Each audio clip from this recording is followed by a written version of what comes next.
You wake up before the sun, but you were not asleep. The wind hasn't stopped since midnight.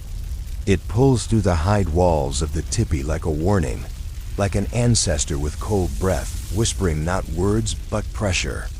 The fire in the center is down to its last orange memory, and the ashes sigh every time the wind speaks. Beside you, your little cousin shivers beneath a buffalo robe. He makes no sound. He learned weeks ago that sound wastes breath and breath wastes heat. You sit up slowly, the robe falling from your shoulders. The cold wraps you like a rival. Your ribs ache. Your stomach is tight. You've had nothing warm since the sun last stood high. You listen, not to birds, not to people, but to silence. The kind of silence that holds breath, that waits, that watches. Outside, a dog yelps once. It's not fear, it's greeting. You answer it with silence. That is your place. The sky is still bruised with night, but your grandmother is already moving. She walks like the earth moves her. Her gray braids are tucked behind her ears, her face a riverbed of winter lines. She stirs the coals with a stick made from an old bow. The pot she hangs above the fire is empty. Still, she stirs. You wait. Not to eat, to be told what you are today. A hand on your shoulder, your father. He points to the ridge above camp. The place where the wind is made, where they saw the herd pass yesterday. You nod. He does not say, be careful, or be swift, or even your name. He doesn't need to. He taught you already that every word is a seed. You only speak when you intend to grow something. You rise, wrap the robe around you again, and step out into the snow. The world is still. The tipi village behind you sleeps like a low beast, curled along the frozen river. Smoke threads from a few holes. Dogs pick through frozen dung. The snow here is crusted with old prints people, hoof, child, drag, but they fade fast. You follow the path of wind. The land rises slowly. Trees become ribs. The snow here is untouched. Pure as memory, but not empty. You kneel and press your fingers into a print deep, wide, fresh. Bison. Your father was right. The herd passed in the night. You smell the musk still clinging to the ground. It smells like sweat and breath and blood. You look up. The ridge is near. You go. From the top, you can see forever. The prairie stretches like a sleeping hide, pulled tight between sky and silence. There are no fences, no walls, no borders but the ones the spirits drew before memory. And there, to the north, movement, tiny, brown, rolling, the herd. Hundreds of bison, slow, majestic. More than just animals, they are breath, they are life, they are drumbeat. You don't smile, you don't cheer. You close your eyes and breathe through your nose. And when you exhale, you say a word inside your heart. Not aloud, never aloud, gratitude, because they are still here. And so are you. But not for long. You wouldn't last a day as an American Indian, because this world doesn't give. It doesn't trade. It doesn't ask, it waits. And if you don't know how to listen, you will be swallowed. Not by violence, but by silence. Before light, the village wakes like a throat clearing. No voices, no shouts. Just the rhythm of bodies stirring inside hides, of snow compacting under feet, of flint striking steel. The tipi walls glow faintly as embers breathe new life. Someone coughs, someone spits. The dogs begin to pace. You kneel beside your grandmother. Her hands are inside a bag of pemmican fat and dried berries mashed together. She presses a piece into your palm. You do not say thank you. You nod once. She nods back. By the time you finish chewing, your father is on his horse. Not saddled. Not armored. A blanket across its back. A rope of braided hide is bridle. His bow is wrapped in otter fur. His knife hangs low from his hip, not for show, but for trust. He rides not as a leader, but as breath part of the land, moving like it does. You follow on foot. You are not ready to ride yet. The others older cousins, seasoned men, knot up in pairs and clusters. No one says where to go. No one says how fast. But they move like a single muscle, stretched across the snowfield, narrowing toward the ridgeline. The bison are near. You can feel it before you see them again. A smell like iron and hair. A sound like breathing, multiplied by hundreds. You crouch behind the rise and peer through dried grasses. The herd grazes in a wide patch of wind-cleared grass. Shaggy backs, steam rising off their flanks, mothers and calves. A bull near the edge, alone but watching. Your father glances once, then away. He already knows. He is not here to see. He is here to be seen by the spirits. He gestures. 3 riders peel off. You stay behind. Your job is the drum, not the one with sticks. The one with feet. You run, not fast, not loud, but with purpose. You skirt the edge of the field, a shadow in the snow. You want them to smell you, to feel your pressure. You want their ears to twitch, their shoulders to flinch. You are not hunter, you are storm cloud. And then the first shout. From behind the herd, the riders crest the hill like waves. They do not scream. They do not flail. They lean low, close to their horses, bows tight in hand. The bison turn, not all at once, but enough. And now they run. The ground shakes, not poetically, not in metaphor. The earth actually moves. Your knees feel it, your ribs feel it. A bison at full gallop can outrun the wind for a while. And you, on foot, are nothing to them. You stop running. You watch. You see arrows fly, not many, just enough. One finds a calf. Another wounds a bull. You smell blood from where you stand. Not red yet, but rich. You jog to the edge of the trail. There will be meat to clean, bones to break. You are not here to prove yourself. You are here to carry back what's given. And you are proud, but you do not show it. You wouldn't last a day as an American Indian. Because speed is not enough. Strength is not enough. Even courage is not enough. You must learn to be wind. And wind does not boast. It moves. And it moves everything else with it. The first arrow is never about death. It is about permission. When the calf collapsed beneath the moon-pale sky, it was not a celebration. No one shouted. No one danced. The hooves pounded away into silence, and the hunters slowed their horses. What remained was stillness, breathless and thick. The calf no bigger than you had fallen sideways into a patch of thawing mud, one leg twitching once, then not again. You stood beside your father. He did not move to kill it. He crouched beside it, laid a hand on its ribs. The heart still beat. He closed his eyes. When he opened them again, he drew his knife. The blade was not fancy, just bone sharpened by time. It cut the calf's throat with a slow, practiced draw. Your father whispered a word you did not hear, not because it was secret, but because it was not for you.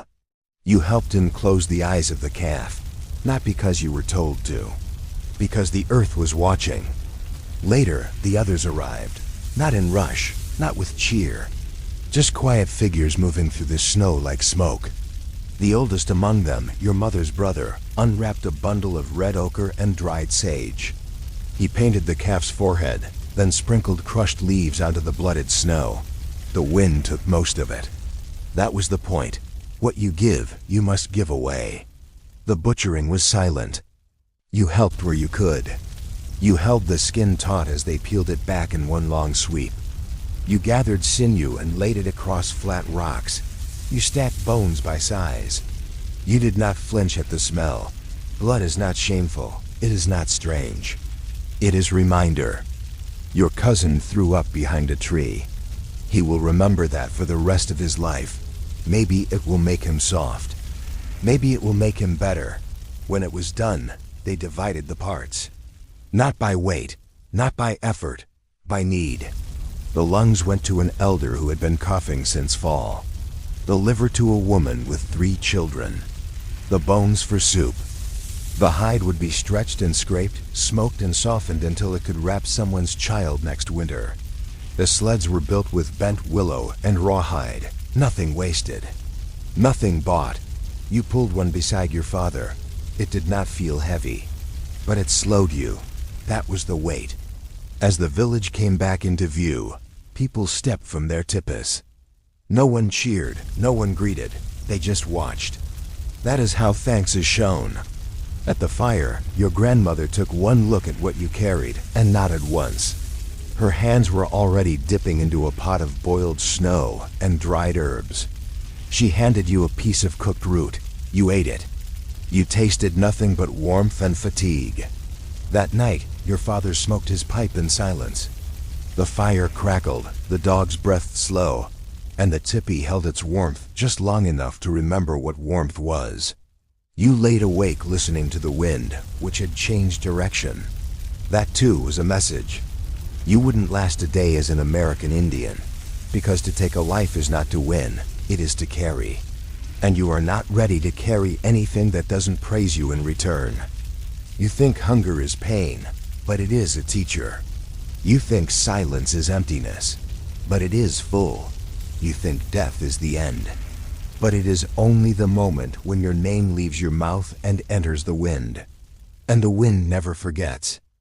It begins not with shouting, but with absence. There's a stillness in the tipi, unnatural and brittle. You awaken not from sound, but the lack of it, no fire crackling, no breath beside you. Your father is gone. The robe beside you is folded. The dogs outside are silent. The air smells of wood smoke, but none burns here. You sit up slowly. The silence feels thick, like snow about to fall, though the sky is clear. Then it comes a whistle, thin and sharp, riding the wind like an arrow before you see it. Another follows, and another, then a cry. You don't remember standing, only running. The cold bites your legs through the robe. Your feet find the frozen ground and tear across it without thought. Shapes are moving ahead, shapes too quick, too angular. Men, but not yours. The horse screams first. Your mother is there, standing between the tipi and the fire pit, her hands raised, open. She says something you do not hear. Something meant to stop what can't be stopped. The man across from her wears no feathers. No paint, just wolfskin and scars and eyes that don't blink. He shoves her aside like wind breaking branches. Then fire. The enemy is not faceless. They are known. A band from across the valley. A people you traded with once, long ago. But peace is thin when meat is scarce. The bison don't know borders, and neither do the hungry. They came in darkness, not to kill all, but to remind your people that the earth favors the bold. You find your father by the river. His bow is broken. His left hand hangs like dead bark. He sees you and does not speak. Just points back to the others, to help them. The women are carrying children. Some tipis are already burning. The old men are forming a ring with sticks and fire, not to fight, but to survive. One of them chants. His voice is cracked and low, but it weaves through the snow like smoke, binding what's left of this moment together. You grab a burning log and raise it like a spear. You are not brave. You are afraid, and it makes your hands steady. You stand by the fire pit where your mother once stood. Her blood has frozen black against the snow. And when one of the raiders sees you and stops, he does not smile. He nods, as if he sees something in you that will live beyond this. They do not stay long. Raiders never do. They take what's closest, the salted meat, the horses, the knives that were too close to the edge. They don't kill out of cruelty, only out of clarity. Hunger speaks clearly. By midday, they are gone. You do not cry, not because you are strong, but because there is no time. Your people gather like coals after the wind, small, hot, ready to burn again or fade. The elder calls your name. It is the first time he has done so. He tells you to gather wood, not to rebuild, to bury. You wouldn't last a day as an American Indian, because loss is not an end. It is a season. Because fire is not always destruction. Sometimes it is memory. And because pain here is not an event, it is a language. And you have not yet learned to speak it. The snow doesn't stop because you mourn. It falls like it always does, slow, indifferent, patient. By morning, your camp is white again, as if the blood and fire of the day before were never there. Only the bent sticks where Tippis once stood betray the truth. The ash is frozen, the smell has faded. But what you lost still pulses under your skin.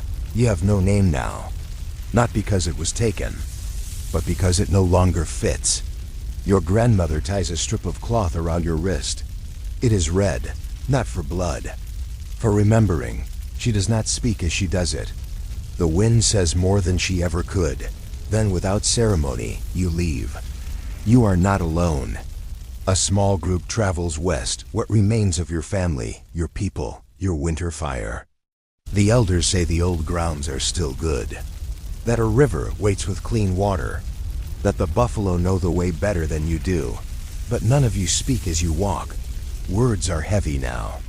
Every sound is a question you can't answer. The journey is not swift. The snow is soft in places, deceptive in others. Your sled drags the last of the meat, wrapped in buffalo hide, and every step sinks a little deeper than you expect. Your feet blister. Your calves ache. You've learned to chew snow instead of drinking. You've learned not to look back. At night, the fires are smaller. There are fewer voices. No songs. One evening, your father does not come back. He had gone to check a trail. The next morning, his bow returns, laid across your sleeping mat. No words, just the bow. You pick it up. It is too large for you. You carry it anyway. There's a rhythm to loss. The old ones say it like a prayer. First, the silence, then the hunger, then the walk, then the naming. But only if you survive the first three. You pass a place where another people once camped. You see their poles still buried in ice. Their tools scattered, abandoned, frozen in memory. No bodies, just absence. Your uncle mutters a prayer. You whisper it too, not to honor them. To remind the wind that you're still listening.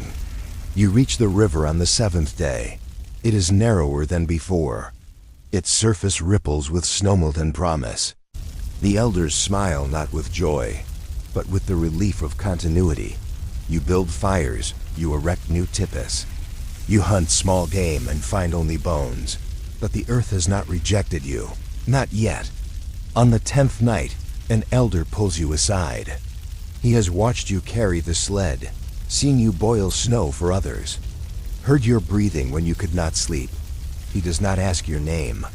He gives you one.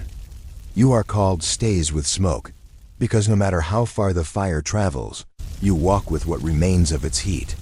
You wouldn't last a day as an American Indian, because when your name is lost, you panic. You think you are no one. But out here, names are not given for who you are.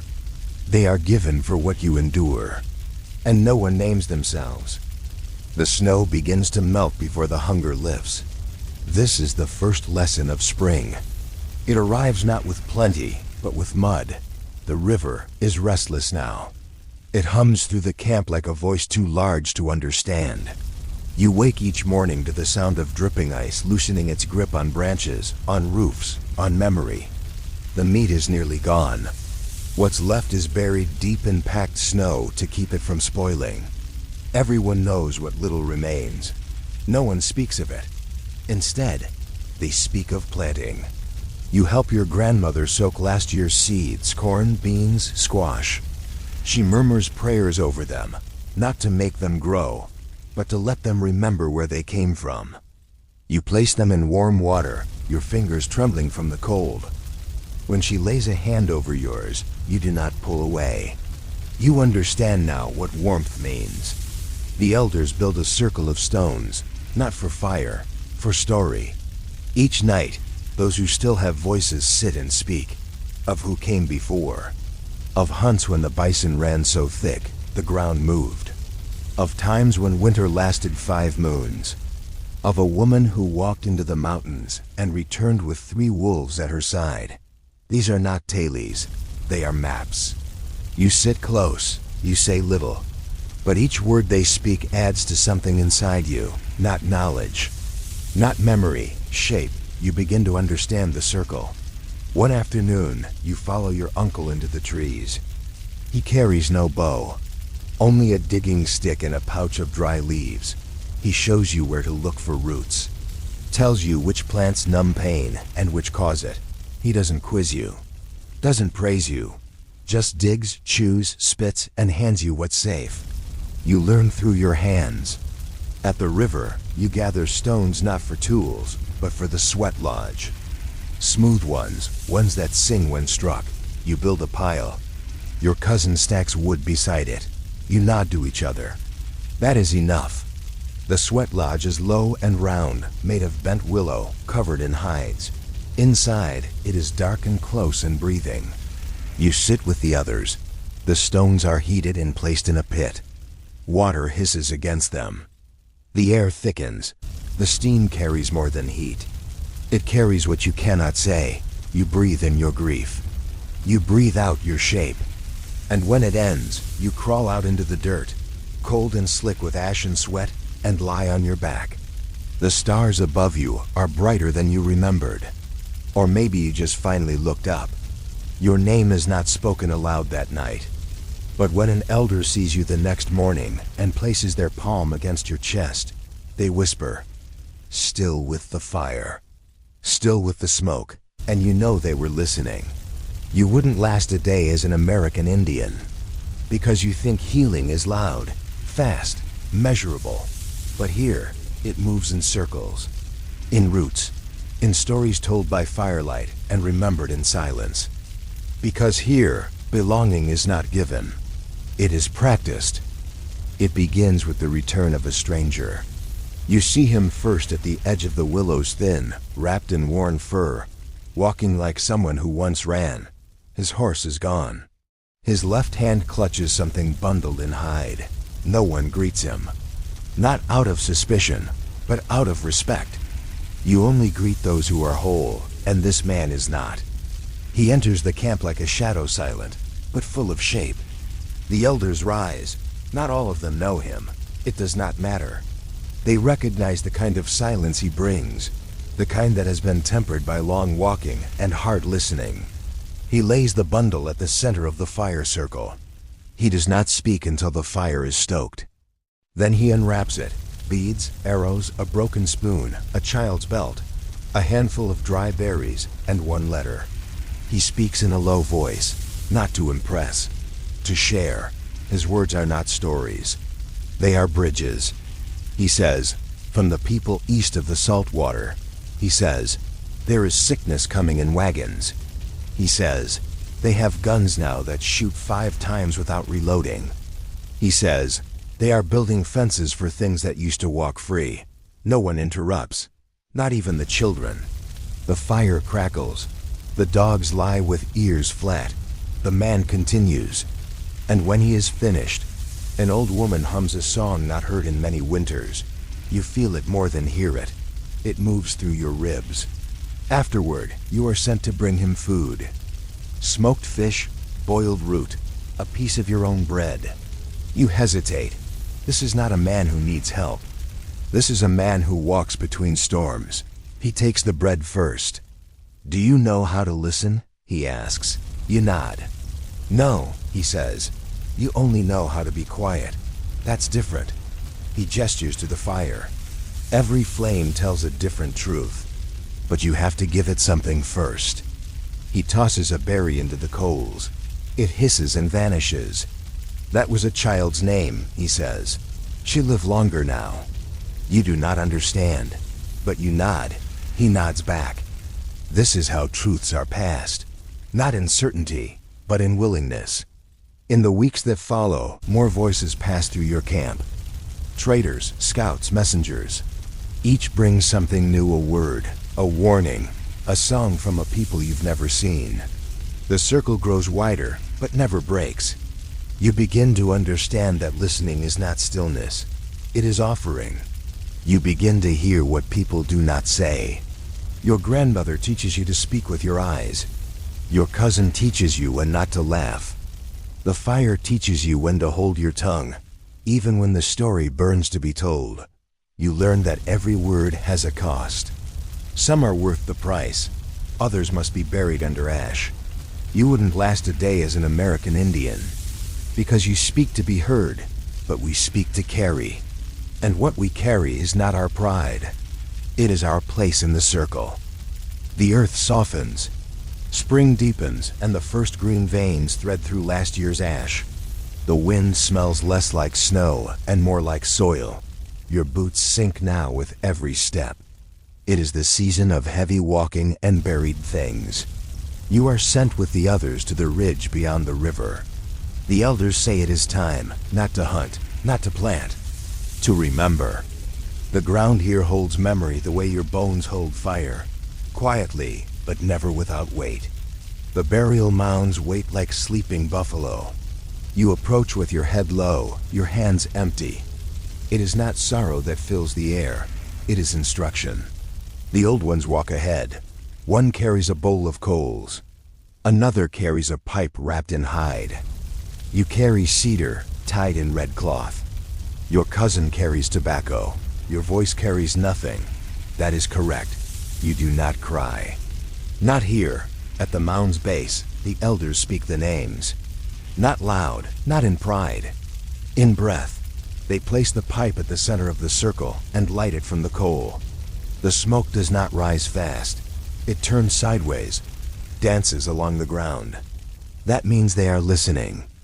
The stories come slowly. One about a child who found a lost dog during the winter of black trees. One about a man who sang to a dying horse. One about a woman who kept seeds in her mouth during a raid, so her people would still eat next season. You do not know these people, but the stories know you. Later, the men uncover bones from near the creek washed free by time and thaw. They are old, older than your grandfather's grandfather. The elders examine them, say a few words, then rewrap them in hide, bind them with willow bark, and place them higher on the ridge. You help carry them. You do not ask to. You are not told to. You understand that to carry bones is to carry instruction. Back at camp, your grandmother mixes ash and crushed sage. She smears it in lines down your cheeks. Not paint, not decoration, markers of presence. She touches your forehead, says, "You listened well." You do not answer. You feel the weight of those bones behind your ribs, where your name lives. That night, by the fire, you draw patterns in the dirt. Circles, spirals, tracks, not because they mean anything, but because they are practice. The stranger from before watches you. You're remembering things you never lived, he says. You nod. He says, "Good, that means the bones are speaking." You wouldn't last a day as an American Indian, because you think memory is what you keep. Here, memory is what you serve. It does not sit in books or minds. It moves in wind, in ash, in silence, in song, and in the hands that lift bones without being asked. By late spring, the nights grow warm enough that you no longer need a fire to sleep, but you still build one, not for heat, for memory. The smoke rises slow and clean, fed by cedar and sage.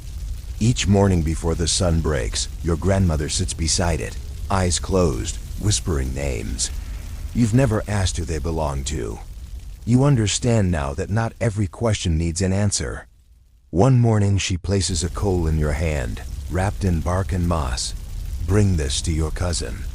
He must learn how to tend it. You walk carefully, not for fear of being burned, but for fear of letting it die. You find your cousin stacking stones. He's younger than you, and his voice still cracks when he speaks. But today, he says nothing, just nods and takes the coal. His hands tremble as yours did. You sit beside him and help arrange the fire pit. He lays the coal gently into the nest of bark and dry grass, breathes slow, coaxes it until a thin curl of smoke rises. You do not speak. Your silence is not emptiness now, it is offering. The fire catches, and with it, something passes between you. Not a lesson. A thread. Later that week, the elder calls for a circle. Everyone comes, even the stranger who never stays long. Even the baby born after the last snow. The pipe is passed, the songs begin, you join in. Not because you know the words, but because your voice has finally learned to follow.